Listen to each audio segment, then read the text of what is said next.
I'm now going to show you how to remove programs from your computer. For example, we've installed Malwarebytes, CCleaner, Glary Utilities, Malware Hunter, other programs to the computer during this course. You may not want them on your computer permanently.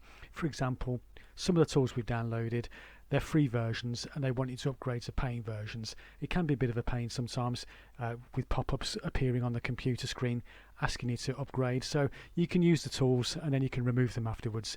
You can always reinstall them later down the line if you want to. I do recommend that you keep some of them on your computer, especially Malwarebytes and Glary Utilities to run on a regular basis.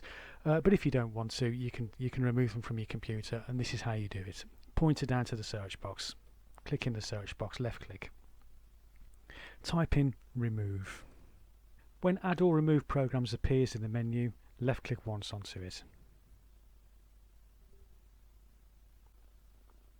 You'll see a list of programs appear down here, and we can scroll down by clicking on the scroll bar on the side, and we can see all the programs here. They're listed in alphabetical order, and just as an example, we're going to remove CCleaner. By the way, while we're here, it's always worth looking through your programs on the computer to see if there's anything that you don't want. Sometimes it's worth it to check it to see if there's any rogue programs that have made their way onto your computer one way or another. So check through and remove them if you don't want them.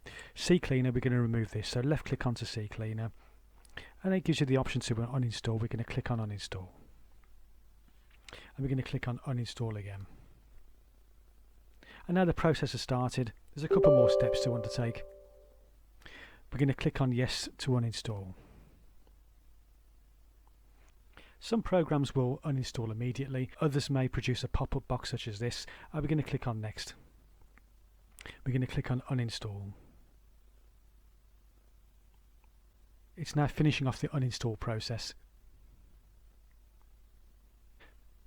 And now we can click on finish to complete the process.